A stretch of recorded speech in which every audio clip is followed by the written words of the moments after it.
Today, we're going to do a side-by-side comparison of the ID4 and the ID4 Mark II. Now, did Audient waste their time putting out the Mark II, or is this a worthy update? Up next.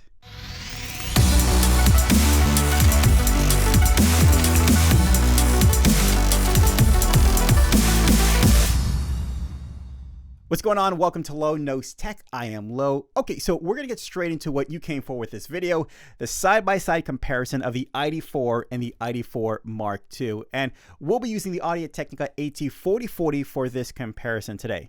Links in the description down below if you decided you want this one or this one and need it really bad.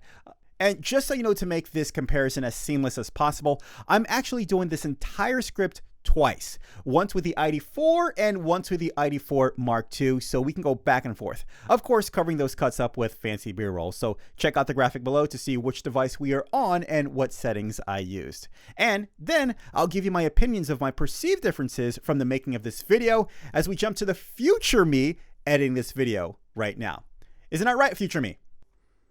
Right, well, I'm just waiting on you. All right, well then, let's get started.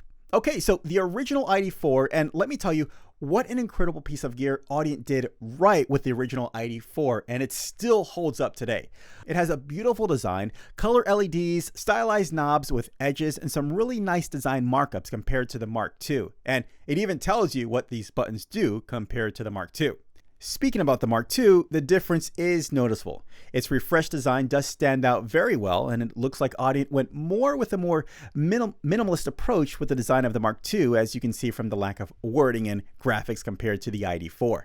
The lights are not colorful, just white when in use. And again, very simple, elegant, and streamlined approach from the Audient, even though the buttons are designed slightly different, but the functionality remains the same.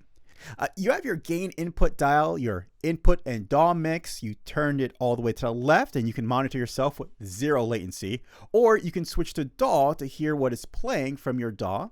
Or you can find a nice balance between the two if you need to monitor yourself and listen to the source at the same time. You have your DI gain for an instrument for the solo musicians out there, which features a fantastic performance. Your mute for the speakers, the ID button to do scrolling for certain programs, and the main volume knob that controls the levels of the output, headphones, and the source input. As well, you have your front ports for your DI jack and of course your two headphone jacks. Now keep in mind, both of these interfaces will power high impedance headphones such as the DT770 Pros, which run at 250 ohms. When we look at the back of the interface, we can see the ID4 uses a USB 2.0 connection and the Mark II uses a USB-C 3.0 connection. Both have stereo outs for monitors, your standard 48 volts phantom power, and of course our mic line-in jack. Now through this process, I tried to get the levels as close as I can to each other, and as you've noticed before, down at the bottom, I've been showing you details below of how our setup is. But what do you think so far as the comparison? Let me know down below. Okay, so we've been going back and forth for a good bit, and you should start noticing some subtle or not so subtle differences between the two interfaces. But again, let me know down below what you think so far about it. Now, let's take a look at the actual specs for a second. Now, I'm going to post a graphic that is not mine. I'm borrowing this from creativesource.net, who put all the information in an easy to consume chart. So I'll bring it up for a second and feel free to pause the video to check out the differences between the two.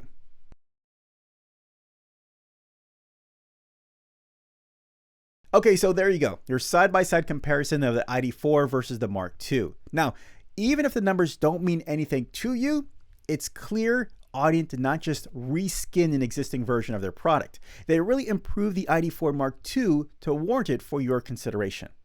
Okay, let's check in with the future me as I am editing this video. All right, thanks, me.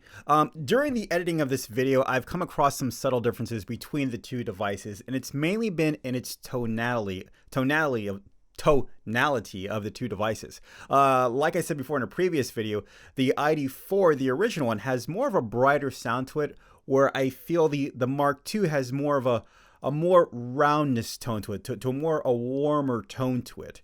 And also through my experiences, I feel like that little extra nudge of that dynamic range for the Mark II, it gives me a little more headroom when manipulating the audio in post, whereas with the original ID4, I felt like I got to get the signal right the first time the first time, yeah. And then with the Mark II, I feel like I have a little more additional wiggle room to play with the audio. So those are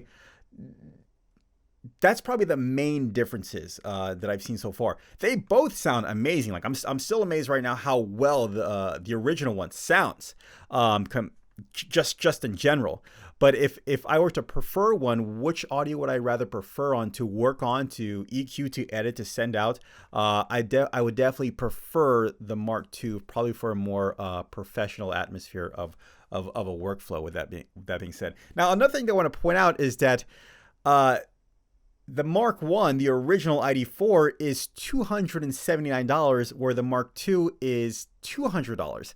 Now, I don't know why they're keeping that price. It looks like it's more of like a kind of like a boutique incentive. So if you're really into the Audient brand, the ID4 brand, and you really want to, like, man, I just got to have all the interfaces, then expect to pay that premium for the previous version.